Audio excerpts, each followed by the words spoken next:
नाम हामिदा था। यूं ही मुस्कुरा देती, मैं पास चला जाता। वो खामोश रहती, मैं सर झुका लेता।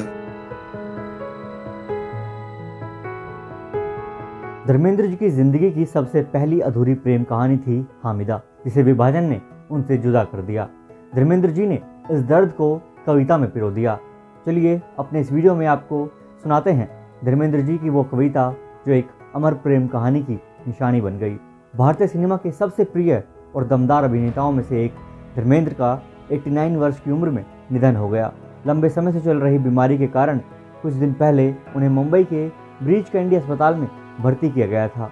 हालात में सुधार ना होने पर उन्हें घर ले जाया गया और वहीं उनका इलाज जारी रखा। न्यूज़ एजेंसी IANS ने दुखद सूचना दी कि धर्मेंद्र जी अब हमारे बीच नहीं रहे।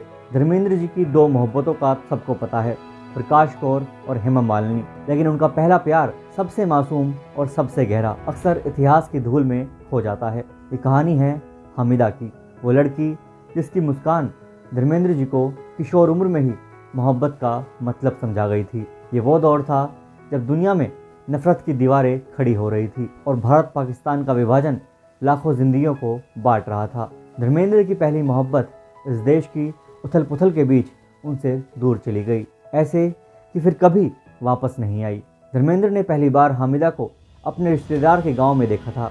एक हल्की मुस्कान, एक झिझकती खामोशी और हवा में घुला एक मासूम एहसास। वहीं से शुरू हुआ उनका पहला प्रेम। वो स्कूल से लौटती तो दूर से उसे देखकर धर्मेंद्र का दिल धड़कने लगता। ना कोई खुलकर इजहार, ना कोई मुलाकात, बस वो पुरानी कोमल धड़कन सी मोहब्बत। हामिदा अपने परिवार के साथ सिंध चली गई और धर्मेंद्र वहीं खड़े रह गए, हाथ खाली, यादें भरी और दिल बिखरा हुआ। उन्होंने बाद में एक कविता में इस दर्द को ऐसे लिखा, यूं ही मुस्कुरा देती, मैं पास चला जाता। वो खामोश रहती, मैं सर झुका देता। वो पूछती कुछ और थी, मैं कह कुछ और जाता था। कहकर चली जाती, मैं देखता रह जाता। वो ओझल हो जाती, मैं सोचता रह जाता। सवाल क्या है यार? कहते चली जाती, मैं देखता रहता। वो ओझल हो जाती, मैं सोचता रहता है। सवाल क्या है यार? फिल्मों में आने से पहले धर्मेंद्र ने 19 साल की उम्र में 1954 में प्रकाश कौर से शादी कर ली थी। उम्र कम थी, जिम्मेदारियां ज़्यादा थी, लेकिन प्यार उससे भी बड़ा था। दोनों के 4 बच्चे हुए, जिनमें सनी देओल, बॉबी देओल, बेटी विजेता और अजीता हैं। वहीं साल 1970 में फिल्म तुम हसीन मैं जवान के सेट पर धर्मेंद्र की मुलाकात हुई हेमा मालिनी से। ये सिर्फ अट्रैक्शन नहीं था, ये एक ऐसा रिश्ता था जो दोनों की जिंदगियों को हमेशा के लिए बदलने वाला था। धर्मेंद्र शादीशुदा थे, तलाक संभव नहीं था और समाज धार्मिक नियमों में बंधा हुआ था।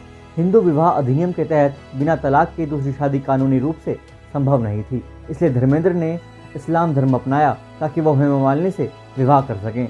मीडिया रिपोर्ट्स के मुताबिक धर्म परिवर्तन के दौरान धर्मेंद्र ने अपना नाम बदलकर दिलावर खान रख लिया था।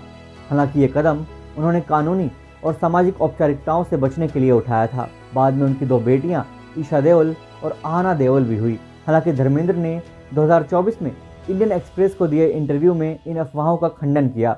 उन्होंने कहा कि उन्होंने कभी अपना धर्म नहीं बदला। आपको धर्मेंद्र जी से जुड़ा ये किस्सा कैसा लगा, हमें कमेंट कर जरूर बताएं। ऐसे और न्यूज़, वीडियोस और अपडेट्स के लिए अभी हमारा भारत और भारती का दोनों को फॉलो करें।